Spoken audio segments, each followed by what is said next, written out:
Bonjour, bonjour. Donc, point trading crypto du jour, nous sommes le 16 mai 2019 et donc on peut observer que depuis hier soir, le marché est resté donc dans le range que j'avais tracé.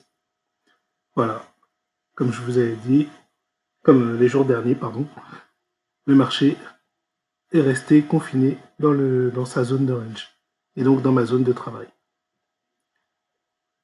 Et vraiment dans ma zone de travail, comme on peut le voir ici. Alors, si on est amateur, si vous êtes trader plutôt confirmé ou connaisseur, alors vous pouviez jouer effectivement les ranges. J'aurais pu le faire. J'ai eu dans l'idée de le faire, mais finalement je ne l'ai pas fait parce que je me suis dit que ça allait me demander de la surveillance. Et aujourd'hui, j'avais pas trop envie d'être collé au marché. Je me suis dit, bon, allez, ça me fait un peu comme un jour de repos. Et effectivement, j'ai pas vraiment été alerté, enfin, j'ai pas reçu vraiment d'alerte dans la journée, quelques-unes, mais vraiment pas beaucoup. Et c'était plus à ces niveaux-là, puisque même vers ici, j'ai pas vraiment reçu d'alerte. Je me souviens pas si j'ai reçu une alerte. Peut-être, ouais, peut-être vers 11 h midi, c'est tout.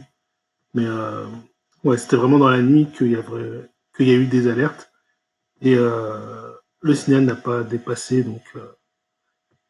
donc la zone de range haute. Donc voilà, donc il reste pour l'instant flat.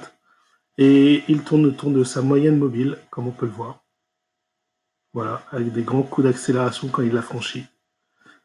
Mais sinon, voilà, rien de pour l'instant. Donc à surveiller, puisque généralement, quand il se passe une zone comme ça de consolidation, et ben, ce qui peut venir ensuite, c'est une tendance marquée qui prend le pas, donc soit vers la hausse ou vers la baisse.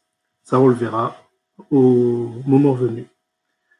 Bon, je vais pas faire long aujourd'hui. Voilà, je vais pas faire long. On va juste regarder en daily.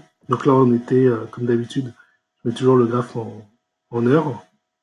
Donc une bougie égale une heure. Maintenant, je vais le mettre en daily. Donc on va voir. Donc on voit qu'il y a une bougie rouge. Hein. Aujourd'hui, c'était baissier par rapport aux autres journées. On était plus baissier. Mais on reste donc dans la zone de range à court terme.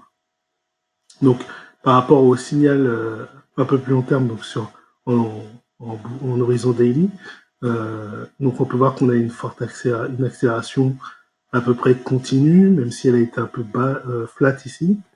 Et là, elle avait repris. Et là, on voit que effectivement, on est peut-être, on est sur un essoufflement.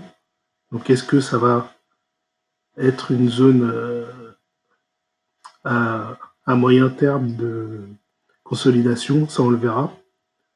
Pour l'instant, tant qu'on est dans cette zone de range, en tout cas, on consolide.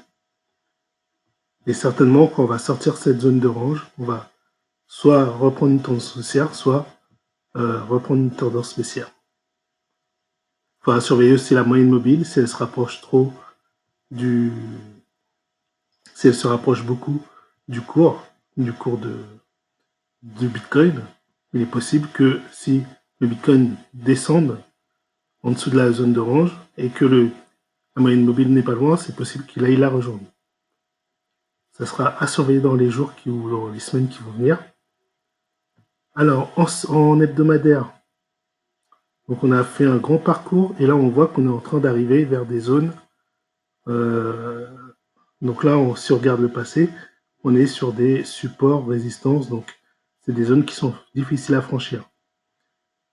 Et si on devait franchir ces zones-là, on irait vers les 10 000 et peut-être plus. Mais ça ne sera pas tout de suite, quoique, on ne sait jamais, le Bitcoin est tellement surprenant, comme je l'ai dit. Hein. Et en mensuel, voilà, on voit bien la remontée. Donc en mensuel, on franchit donc la moyenne mobile à 20. Donc, par contre, c'est en mois, donc ça fait 20 mois. Voilà, donc voilà. Allez, bah j'arrête cette vidéo là et puis on verra demain ce qui s'est passé. Allez, ciao.